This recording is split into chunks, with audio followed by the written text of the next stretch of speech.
Guys, welcome to my channel. This is part 2 of What If Naruto and Sasuke Traveled Back in Time. Fumihiro and Saijin told Naruto and Sasuke about how Kakashi had copied over 100 jutsu, that he was trained by the 4th Hokage, and everything else they knew about Kakashi, including the fact that he had the sawing gun hidden behind his headband. Sasuke was both shocked and enraged at the last fact. But how does he have the sawing gun? Sasuke asked. Saijin explained that Kakashi's old teammate had given him it after saving Kakashi. Sasuke calmed down but was still a bit mad. He didn't like the fact that someone who wasn't an Uchiha had the sawing gun. But then it came to him. If Kakashi had the sawing gun, maybe he could help him unlock his sawing gun. So he made a mental note to ask Kakashi about it. When they were done eating, Fumihiro got an extra bowl to bring with them for Sakura, and they went to training ground 7. "Why are you guys late?" Sakura asked. "We took them to go eat," Saijin replied. "But Kakashi said not to eat anything," Sakura said. "Did he order you not to eat, or did he recommend it?" Fumihiro asked. "He recommended it, I suppose." "Right. Here, we got you some food too," he said, passing her the ramen. "I can't. I'm on a diet," Sakura stated. "If you want to be Kanochi, you need to eat. You'll burn any of the extra calories on your missions, so just enjoy it," Saijin said. So Sakura took the ramen and started eating. Sasuke, remembering how much Saijin and Fumihiro had emphasized on teamwork, made sure to get as much information on his teammates as possible, and for the rest of the time, they just chatted. And when Kakashi came, Fumihiro and Saijin left on their mission to Kuma. "Sorry I'm late. A cat crossed my path, so I had to take the long way." Kakashi said this thinking they would be mad, but surprisingly to him, they weren't. Did something happen? They seemed different from yesterday. And who were the guys with them? Kakashi thought. Then he noticed the ramen bowl. "I thought I told you guys to skip breakfast." "Well then, you shouldn't be so late, and besides, you suggested we should skip breakfast, not ordered us to," Sasuke said. Kakashi groaned. "This is going to be a pain. They're no fun at all. They take all the fun out of things," he thought. "Well then, now that I'm here, let's start. Your job is to get these bells from me. You have until noon. Stop." At that, they all hid. Sasuke told his 2 teammates his plan. Naruto would fight Kakashi first alone to throw him off. This part plays out as canon. Then we'll attack him together as Sakura stays in the trees and sets traps. And if you can't get the bells, go for his book.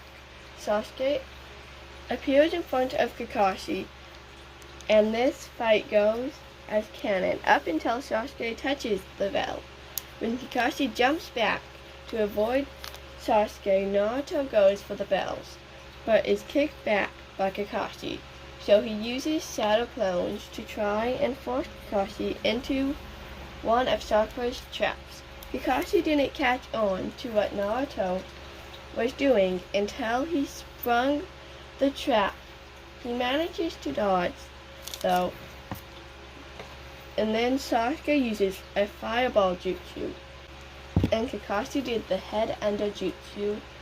However, Sasuke, who had already known about the jutsu, having been told by Saijin, dodged it pretty easily.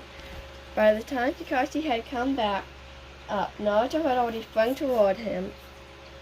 Kakashi didn't have enough time to get out of the way completely, so he just kept Naruto from getting the bells.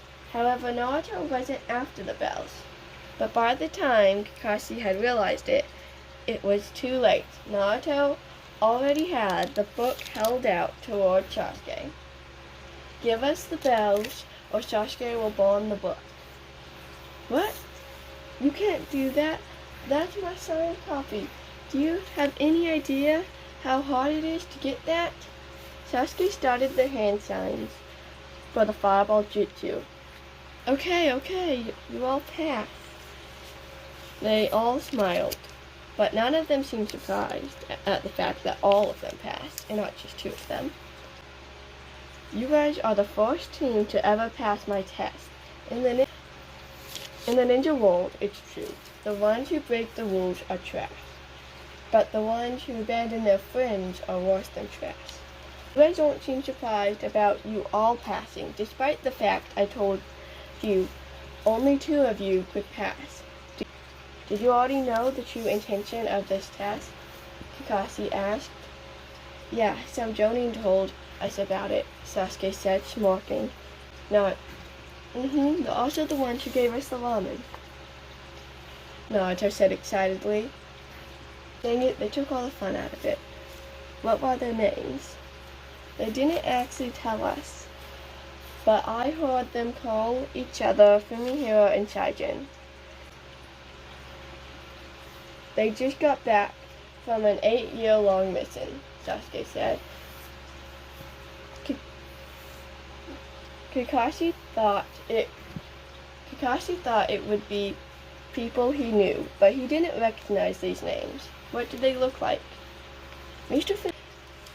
Fumihiro had silky shoulder-length brown hair and black eyes, and Mr. Saijin had brown eyes and short, messy black hair. Naruto had a huge smile on his face as he said this. Alright, that's all for today. We'll go on our first mission tomorrow.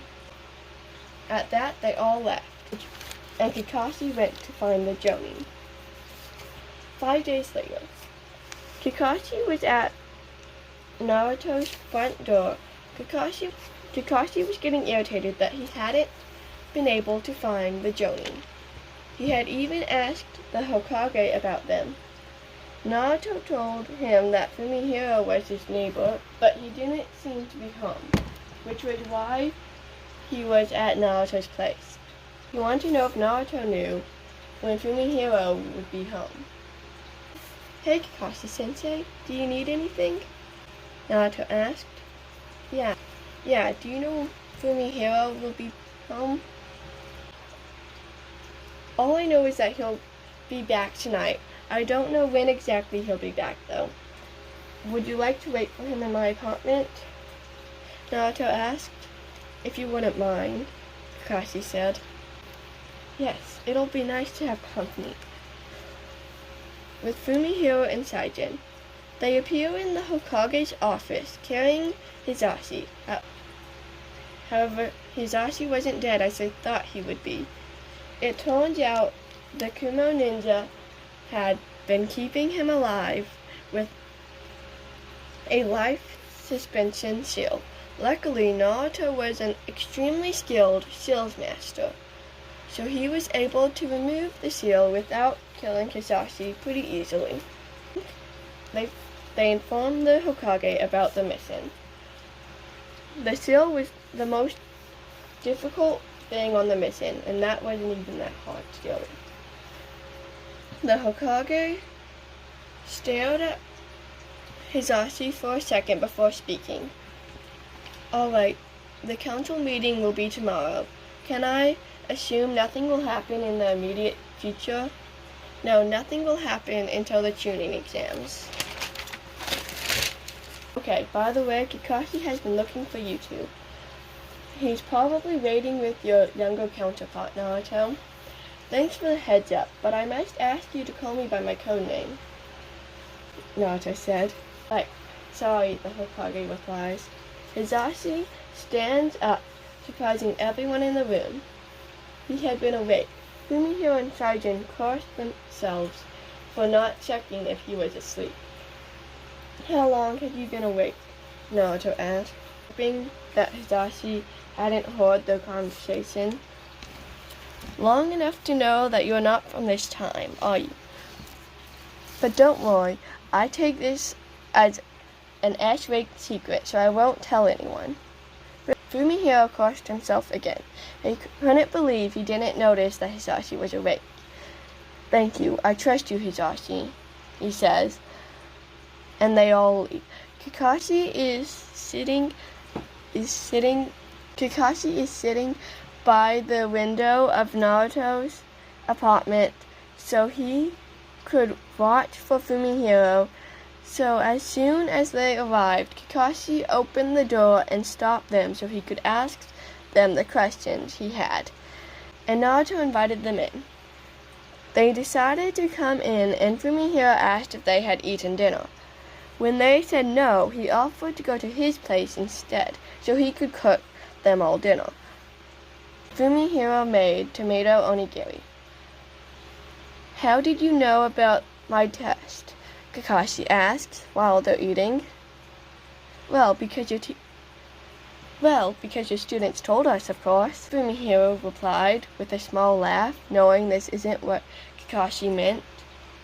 Kakashi looked very annoyed at this, and was about to say something else when Saijin says, You're a very famous shinobi, Kakashi. It wasn't that hard to find out the meaning of your test.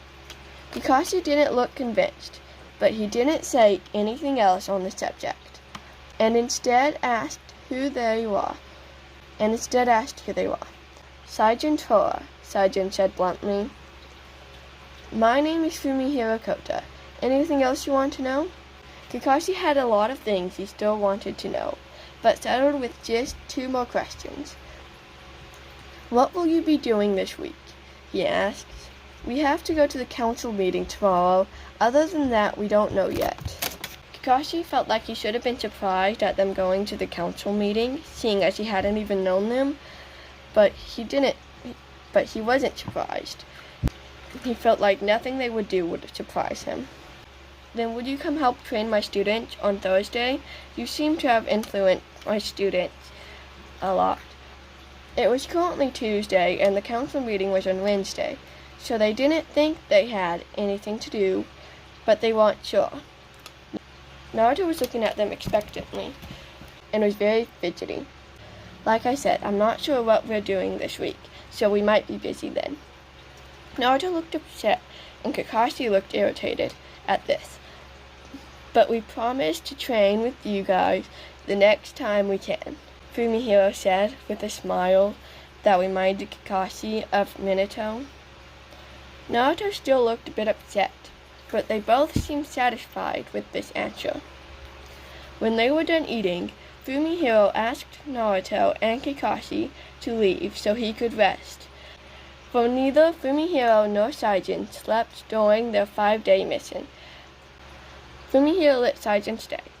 Saijin fell asleep on the couch, and Fumihiro went to bed.